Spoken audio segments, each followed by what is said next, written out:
sur cette vidéo du mois de février. Alors j'espère que vous avez passé un très bon mois de janvier. Vous avez été très nombreux à regarder les horoscopes du mois de janvier. Je voulais vous en remercier.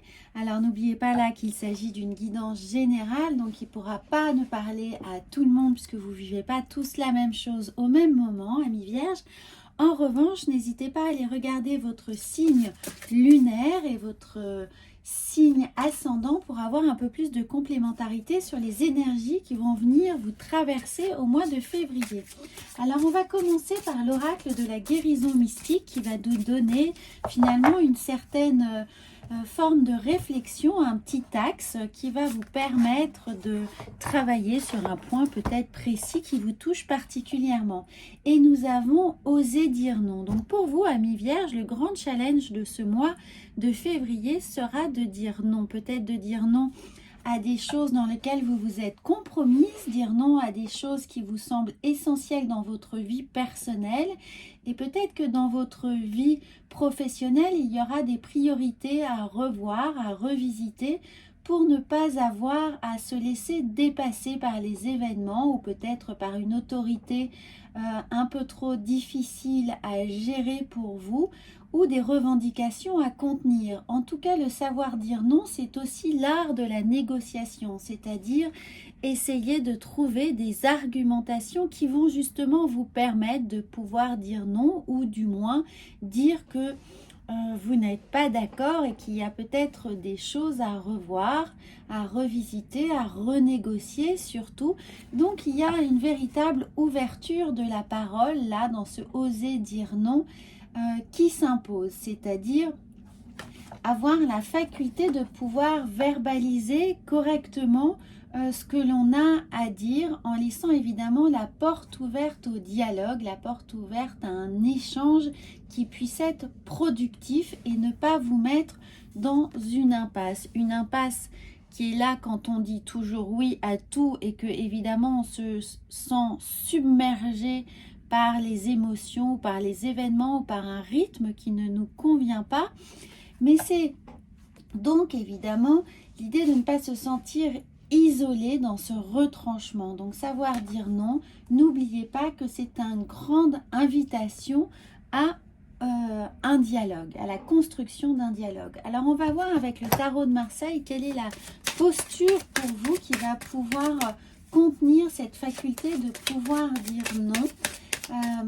Quel est l'archétype, donc quelle est la bonne attitude pour vous qui va essayer de consolider un peu vos appuis.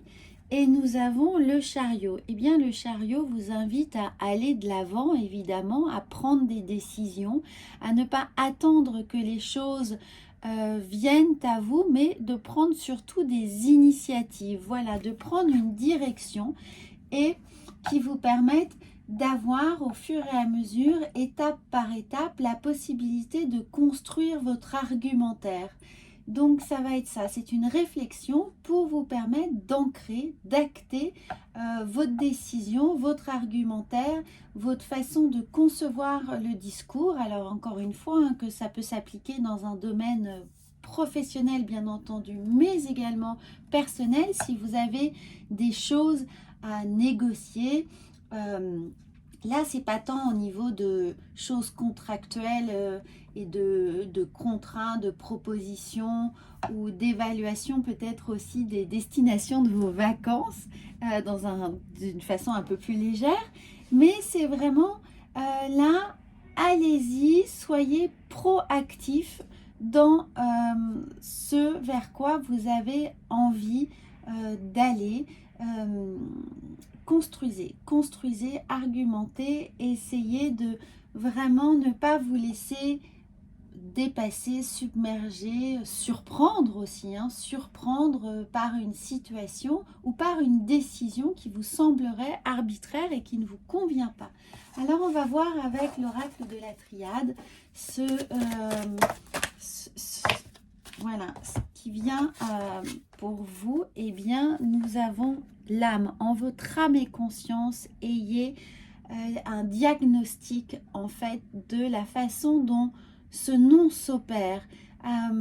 comment il vient agir en vous, comment il vient se contracter dans votre corps, quels sont les effets que ce nom provoque. Est-ce que au contraire, est-ce que vous vous dilatez, est-ce que vous êtes dans une ouverture, est-ce que cette possibilité de dire non vous enchante, vous ouvre le plexus solaire, ou au contraire, est-ce que dire non est un poids et quelque chose qui se contracte chez vous?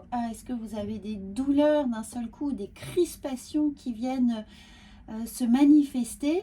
Donc tous ces petits indices vont vous permettre de savoir comment vous gérez ce non, dans quelle prédisposition physique ça vient vous mettre, et ce sera un bon moyen de savoir si vous êtes dans votre droit chemin ou non, et comment du coup le travailler. Puisque là, regardez, on aurait peut-être la tentation ici avec la tentation et le pardon, la tentation de ne pas tenir compte ici des émotions et des réactions physiques que cela engendre chez nous. Donc on vous dit bien d'être attentif à tout ce qui se passe ici avec la carte de l'âme, d'être à l'écoute de votre corps, de vos pensées, de vos ressentis et de la façon dont les choses viennent vraiment se matérialiser dans votre espace intime, pour savoir comment interagir, comment évaluer finalement, ou placer le curseur de ce que ça vous demande comme effort, comme ressource, pour pouvoir ensuite établir justement un plan d'action qui puisse vous correspondre et être en adéquation avec l'énergie que vous avez à distribuer pour établir ce nom, pour établir cette discussion. Quelles sont vos disponibilités pour ça? Alors nous allons voir ici, approchez-vous du gouffre, regardez là.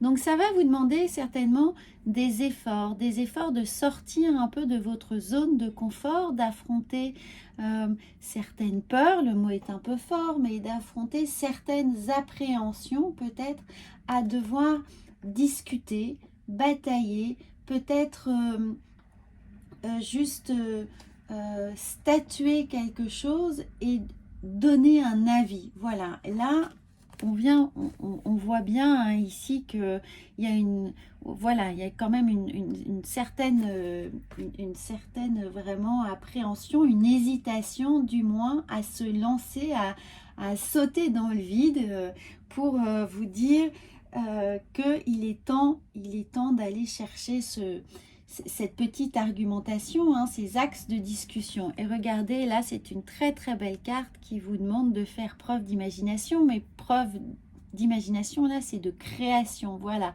soyez créatifs dans les arguments que vous pourriez opposer à la situation qui ne vous convient pas. Voilà, essayez de vraiment, prenez du temps pour vous, pour être créatif et pour trouver les raisons qui vous sont évidemment les plus justes, mais sous un angle peut-être qui soit plus ludique, évidemment, qui n'est pas agressif, mais qui soit compréhensible pour tous, pour créer, formuler un dialogue, un échange.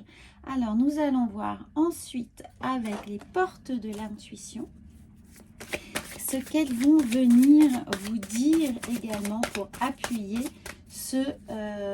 cette construction, ce discours. Regardez, on va prendre les deux qui sont venus ici et nous avons la maîtrise. Eh bien oui, maîtrisez votre appréhension, maîtrisez vos peurs. Comment? Pour passer dans la maîtrise, il vous faut accepter le chaos. Il prouve que la vie change. Donc oui, c'est une situation d'équilibre dans laquelle il faut accepter peut-être de rentrer dans une zone de turbulence, dans une zone pour certains peut-être conflictuelle, difficile, mais tout est dans cet argumentaire. Et là, on vous dit de garder cet équilibre et regardez, c'est un peu la même chose, c'est-à-dire de sortir de cette zone de confort et en faisant preuve, voilà, vraiment de créativité, d'imagination et bien sûr gratitude. La gratitude est le chemin qu'emprunte la prospérité et le succès pour venir à votre rencontre. Donc j'ai l'impression que cette nouvelle faculté pour vous à rentrer dans une forme de dialogue nouveau, va vraiment vous apporter une satisfaction, une gratitude, la possibilité de statuer selon vos envies et vos besoins avec beaucoup plus de sérénité. C'est un premier pas qui coûte, mais ensuite vous allez trouver cette situation ici d'équilibre, ce rythme de croisière, hein. On est bien ici sur l'idée d'avoir un certain rythme, un certain itinéraire, des automatismes peut-être qui, une fois acquis, vont vous permettre d'avoir beaucoup plus de facilité à passer les vitesses, voilà, à avancer. Alors on va voir, on va terminer ici par un dernier petit message céleste pour vous accompagner au mois de février et suivre vos énergies. Alors bien entendu, hein, n'oubliez pas qu'il s'agit d'une guidance générale, donc n'hésitez pas à aller voir votre signe lunaire ou ascendant. Et nous en avons deux par deux, l'ange de la capacité psychique. Vos capacités intuitives et psychiques sont très fortes maintenant. Donc suivez votre intuition, croyez en vous, ne doutez pas évidemment de votre capacité à trouver toutes les bonnes idées pour vous sortir d'une situation où vous éprouvez le besoin de dire non, de vous opposer à quelque chose. Et nous avons l'ange de la réhabilitation. Le temps de l'attente et de la confusion sera bientôt terminé. Regardez, c'est absolument sublime et nous sommes évidemment dans cet univers ici de violet et de mauve qui fait appel à votre, évidemment aussi à votre troisième œil, à votre intuition, à votre capacité à comprendre, à créer, à suivre les choses en fonction vraiment de votre ressenti. Donc là, la réhabilitation et ce ressenti, ce troisième œil, il est là pour vous dire de vraiment faites-vous confiance, faites confiance à votre ressenti, soyez à l'écoute de tout ce qui se passe dans votre corps pour vous permettre de vous adapter au mieux. Voilà, amis vierges, j'espère que ça va vous aider. N'hésitez pas à commenter, à me faire vos retours. Je vous souhaite un très très bon mois de février.